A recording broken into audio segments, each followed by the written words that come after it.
In 2015 Anno Domini, which is Latin for Year of the Top, a political activist group called the Satanic Temple erected an 8-foot-tall statue of Satan to protest the building of a monument dedicated to the Ten Commandments in front of the Oklahoma State Capitol.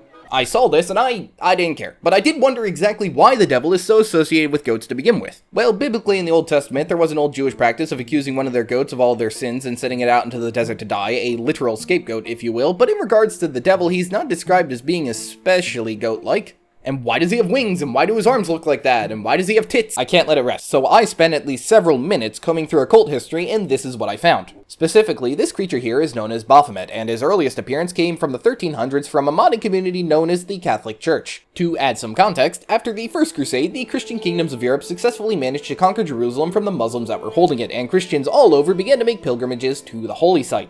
Now, expectedly, people traveling far from their homes, stocked with enough supplies to let them survive in the desert for weeks on end, made them shockingly easy pickings for bandits. In response, a few knights banded together and formed a holy order that would come to be known as the famous Knights Templar, whose purpose was to follow and protect these pilgrims coming into the Holy Land. They were a noble, moral, and popular group, so naturally they attracted the attention of all the rich nobles of Europe who tried continuing the age-old human experiment of seeing whether or not they can become good people by throwing enough money at people who already are. So as the order got more donations, they got incredibly wealthy, and since they were basically a standing army, they could store all this wealth in the medieval equivalent of military forts, and this combination of being incredibly wealthy and having a location to store all that wealth transformed the Knights Templar into essentially an early banking firm.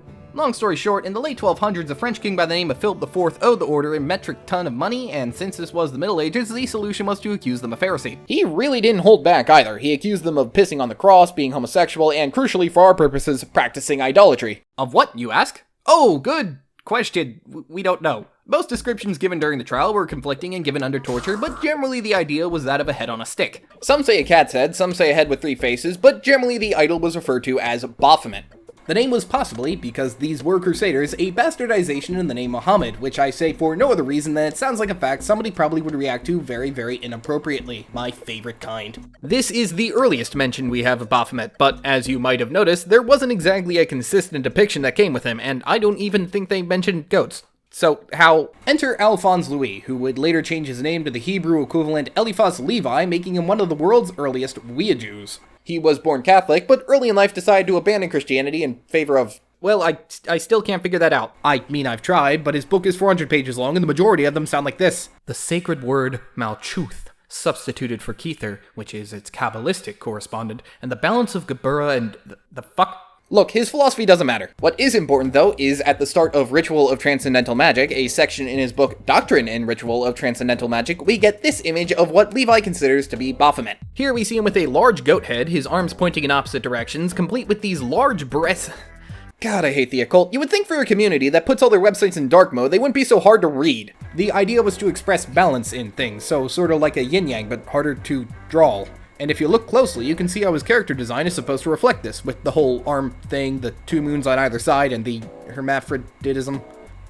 Now, you might wonder how this plausible sexual deviant you never heard of had his art elevated to the lofty heights of cultural shorthand. Well, for this, there's one simple reason. In 1909, Levi's work would inspire occultist Pamela Coleman Smith and Arthur Edward Wade, who would together create the Smith-Wade deck of tarot cards. If you somehow don't know about tarot cards, unlike regular cards, they tend to have more detailed art on them and use more occult subject matter, like death or the Pope. As you may have guessed, one such card was the devil, and it just so happened that they used Levi's Baphomet as inspiration. And tarot cards being such a staple of the occult, especially in the US, I'm pitting this as the moment that would make Goat Boy the face of cringe middle school memories the world over. Side note, there are 2 currently, mainstream satanic organizations, the first being the Satanic Temple and the other being the Church of Satan, both of which use Baphomet as their main marketing fodder. They're not responsible for the creation of Baphomet, but they're probably worth mentioning because they likely helped popularize him as an icon of the devil. I would not recommend getting him confused though, because whereas the Satanic Temple worships Satan ironically, the Church of Satan was founded by Californians. Fideles Pokémonom optimum effetorum stitis.